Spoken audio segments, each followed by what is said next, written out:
ng tao.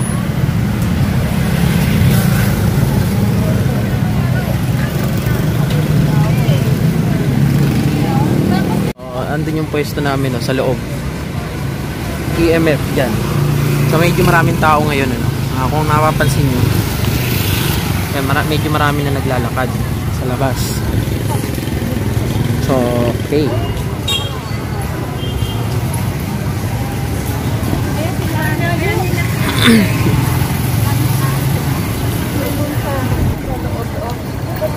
So dito kami sa EMF. Tapos ayun, Octagon.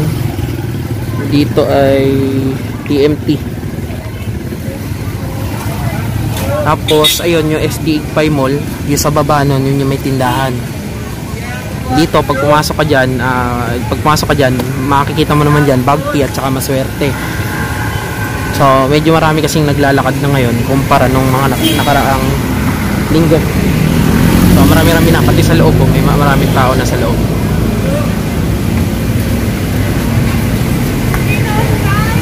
Kasi ako makaalis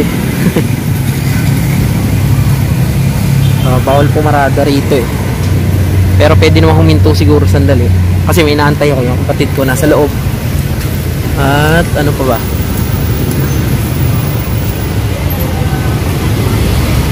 galing kami ro sa may pila, ang haba ng pila, yun yung problema papasok kasi isa lang yung pinto papasok. Sa EMF mahaba ang pila. So ayan, yun yung karaniwang araw dapat dito pagka yung actually kung tagtumal ganyan yan ganyan lang karami yung tao. Pagtumal pa yung ganyan ngayon lang nagkakaroon ng ganyan na tao. Pero pag yung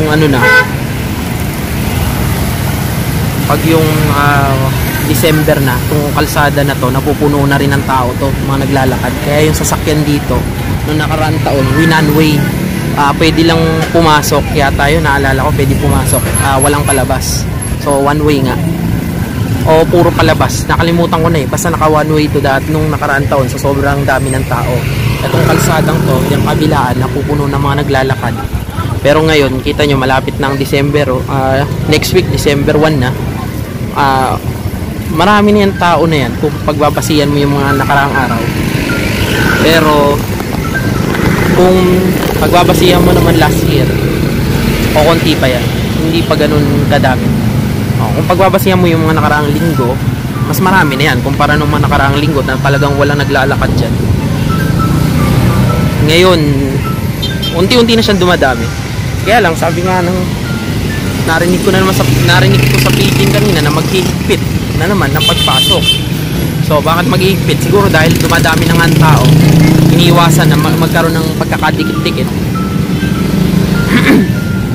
So nandito ako dahil may pinuntahan kami sa Tilahan. Naghanap kami ng swatches. Kung makikita nyo, panay-panay ang daan na sasakyan. Pero yung mga nakaraang linggo, halos wala yan. Tapos kung galing akong parking kanina, halos puno. So ibig sabihin, marami talagang mga biyahero o yung mga namasyal dito galing sa malalayong lugar. Kasi hindi naman mapupuno yung parking kung wala ganong bumiyahe. Ayan, sana walang sumita sa atin dito dahil yari tayo. Towing zone kasi yan. So may inaantay lang ako kaya hindi na ako nag-parking.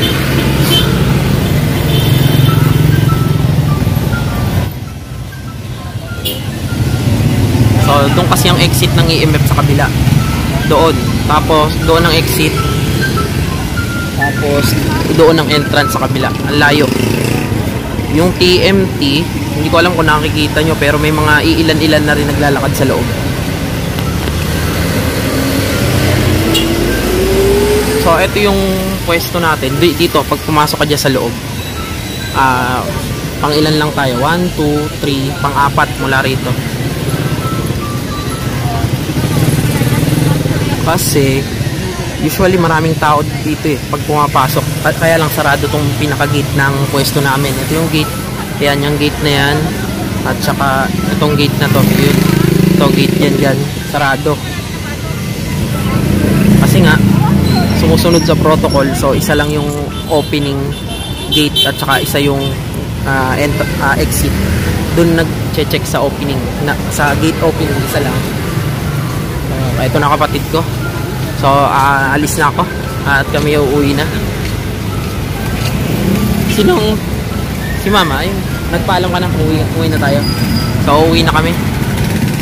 I-video mo nga to. Habang umaandar.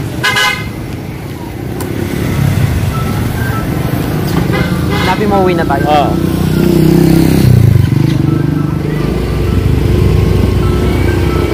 Dito sa kabila muna.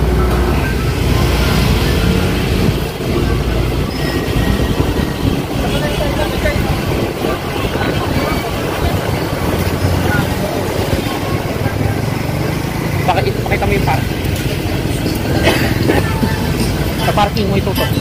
Parking area. Ayan, kita naman. Nakita. Ayan, puno yung parking.